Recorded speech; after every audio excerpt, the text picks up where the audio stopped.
a 17-year-old growing young man can eat a lot more carbohydrates than a diabetic, than someone who's overweight. And I'm sure you're starting to see that. So that's of course where buffet is very nice. People take what suits them. So we're going to have a look at some breakfasts. So let's have a look at some breakfasts.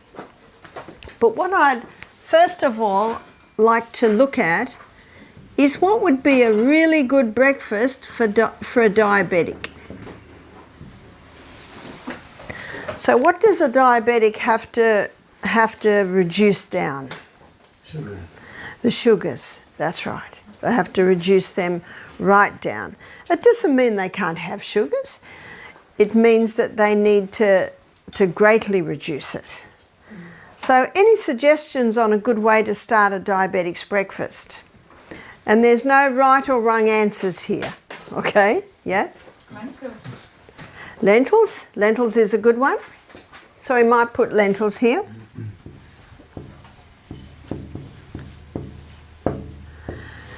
What we aim for is half cooked, half raw.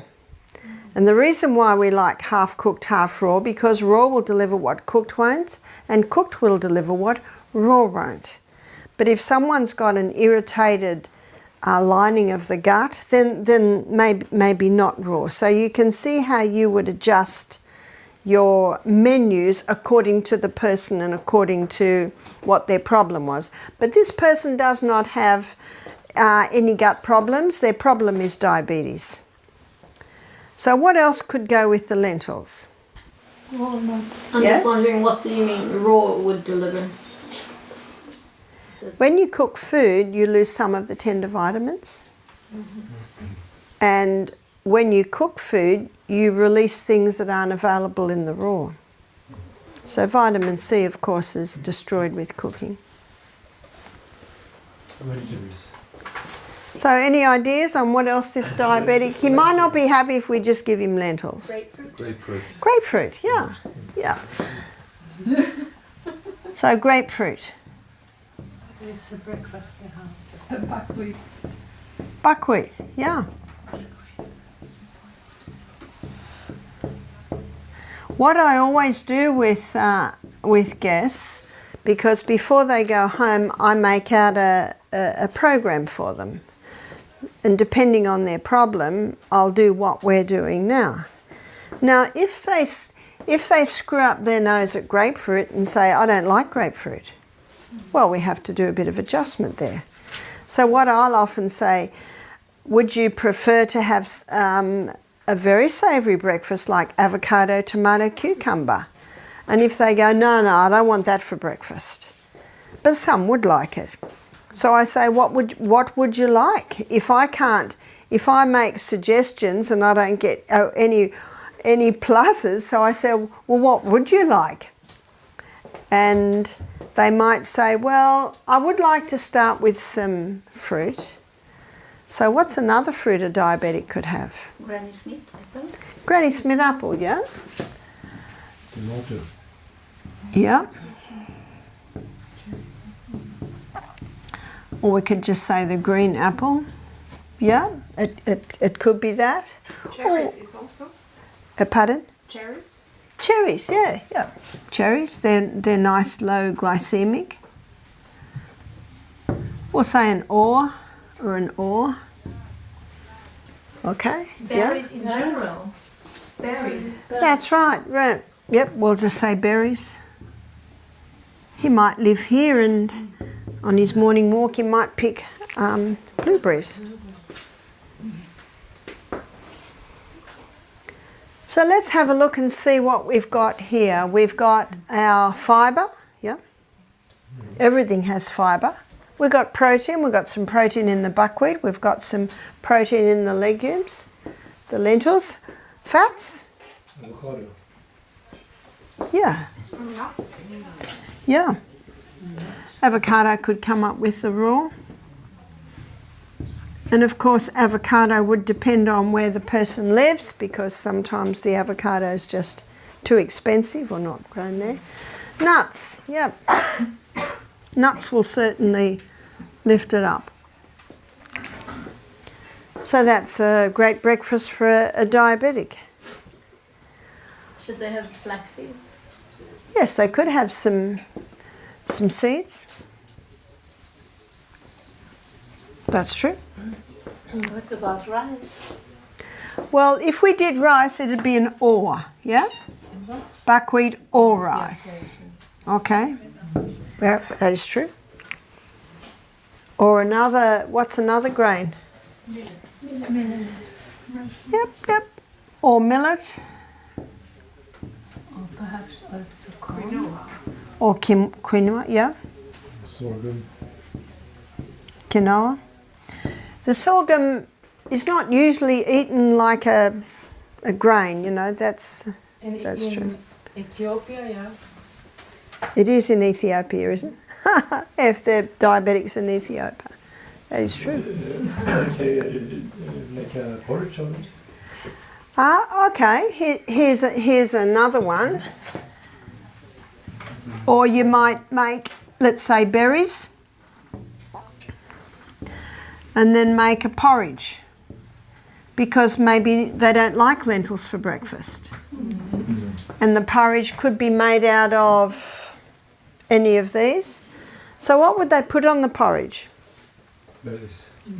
They could put the berries on, that's true. Anything else? Avocado? Let's keep this to a sweet breakfast, yeah? Yeah? How about making the porridge from a combination of flaxseed and chia seeds? Grounded. Okay, but we don't want to heat it because remember what the heat does to the double bonds? But you don't have to heat flaxseed and chia seeds. Yeah, when you grind that could, yeah, that is true. That is true. Can we mix some dates or plum? Oh, can we? No. No. The rice Diabetic. but the rice has also sugar. Oh yeah, but not near as much as dates. No, not near as much. So may I suggest a sweetener that is at very low glycemic and could make that taste very nice is stewed apple. Stewed Granny, yeah? So stewed Granny Smith apple.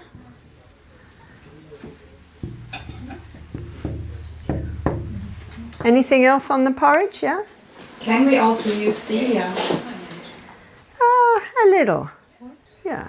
Stevia. Stevia is a sweetening that's low GI.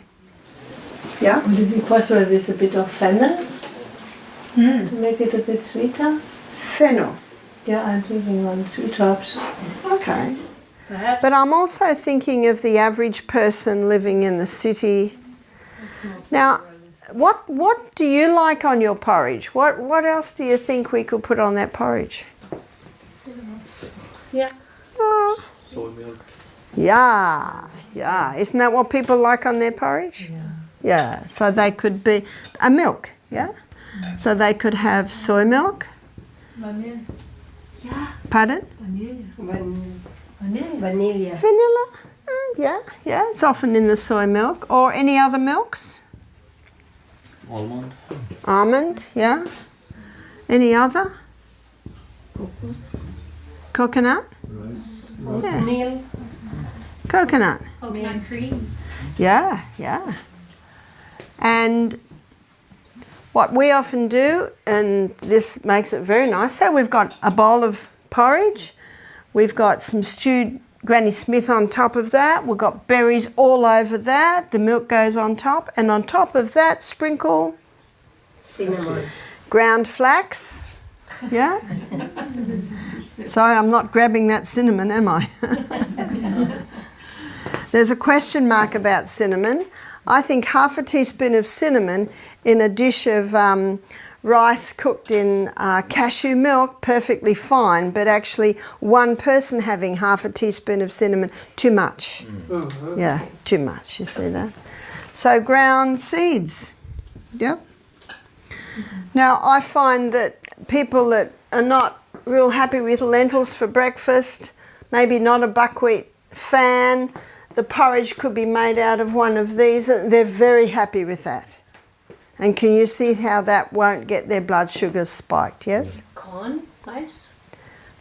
Corn, one of the corn polenta porridge, one of the problems is, and this is particularly a problem if someone has a yeast presence in their body, is as the corn dries, the silk, you know, the silk around the corn, if it's drying on the plant, you'll see it goes black. What's the black? It's mould. And Dr. Robert Young, in his book, he says that dried polenta is often tainted with some mould. So we sort of keep away a bit from the maize, the dried corn, especially if they've got a yeast problem. So, and also, pretend you're a diabetic. Is there a breakfast there you would be happy with? Yeah?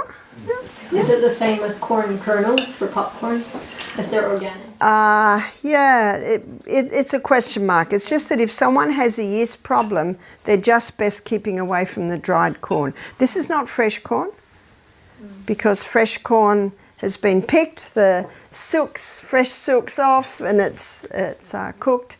Whereas the dried corn, most dried corn you buy is dried with the covering on it.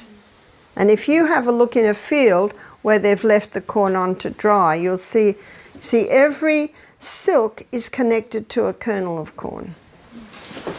What about the sweet potato with ginger? Will that be go? Well, where will that fit? Okay, it might fit in with this. The other thing you're looking at, most people don't want to spend much time in the kitchen in the morning. Yeah. Isn't that true? And so what we'd suggest is the porridges could be cooked overnight, or if I'm the lady of the house, I'm up at 5, so I'll often put something on a low heat as soon as I wake up, and not many people wake up as early as I do. When my grandsons come to stay, I always cook a porridge. They love a porridge. Michael and I never have a porridge, but they love porridge, so I make it for them. Yes? I have cinnamon, but not from the bark, but from the flower of the tree. Uh-huh. Is that the same? Because it's also tasting something different, but it's also the same tree. Do you know, that's something I cannot tell you. I do not know that. But in many dishes that require cinnamon, I'll often put coriander powder in, and that, or cardamom. Cardamom's very nice, yep. Let me suggest another breakfast. Let's say avocado.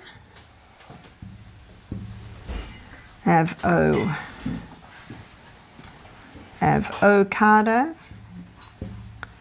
Tomato. So there's some raw, some spinach, and sourdough spelt, toast, and a legume. Might be lentils, might be black-eyed beans, might be scrambled tofu, some sort of legume. I have found that breakfast sits very well too. And that's something that's quick. They don't have to cook the things. The legumes could be cooked the night before. So if the spinach is raw, no, it's cooked up. Usually cooked, yeah, or just wilted. Yeah. So this is what you do with your guests. This is what I always do. I just say, would you have that for breakfast? No. Would you have that? Would you? And you're working with them, because there's no use making a program that they're not going to do. Yes? If you have something sweet, can you balance that out with lemon or something? Or with the diabetic, we want to bring the sweet right down. Okay. So whether you put lemon with the sweet or not, it's still going to affect the blood sugar levels. Yeah? But we have the same for a yeast infection than we have for a diabetic. Do they need the same? It certainly could be similar. Certainly could be similar. What about English standard breakfast, apart from the bacon, of course, but beans and tomato sauce. Yes, yeah. Potatoes. Yeah, so that could be the legumes there. Yeah. Then You could have some in Australia, vegetables to well, yes, they could have some vegetables. I'm just working with most people that don't want to cook in the morning. They want something quick and easy. That's true, yeah. What do you mean by SD spelt toast? Sourdough. Yeah. What? The sourdough. Sourdough. Sourdough spelt toast. Yeah. Yeah. And buckwheat granola, I think a lot of people like granola. That's true. So we could go over to the more sweet one, is buckwheat granola.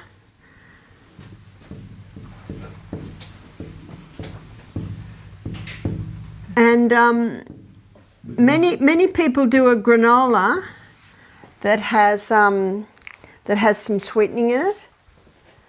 So I don't know if you put. Did you put? Yeah. Yeah. See, maple syrup was in this morning's granola, but you can make it without. And the one we make at Misty Mountain, we soak the buckwheat for a couple of hours, then rinse it very well, then dehydrate it in the dehydrator for 24 hours. And then when it's made up, the staff put coconut. And you know, coconut's slightly sweet. But if you've got a granola that's got no sweetening at all, you can do the berries and the stewed Granny Smith apples.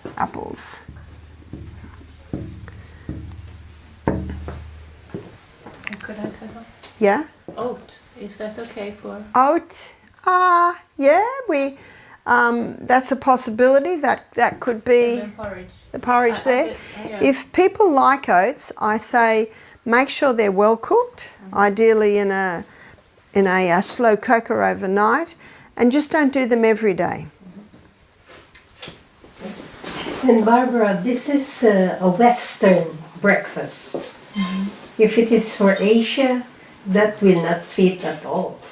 So we find something that does. What would an Asian like?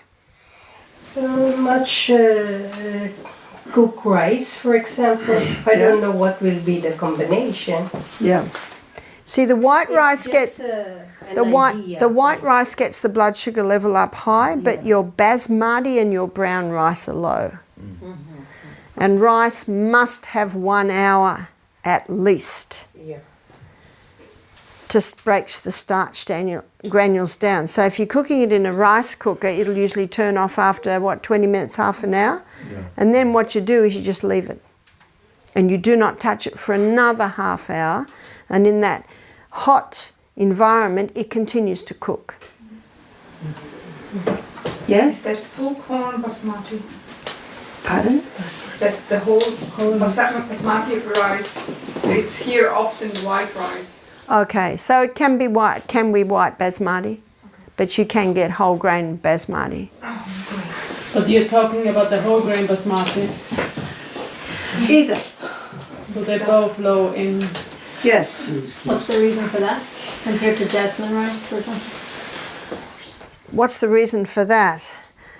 To explain it, I need to go to the potato and the sweet potato.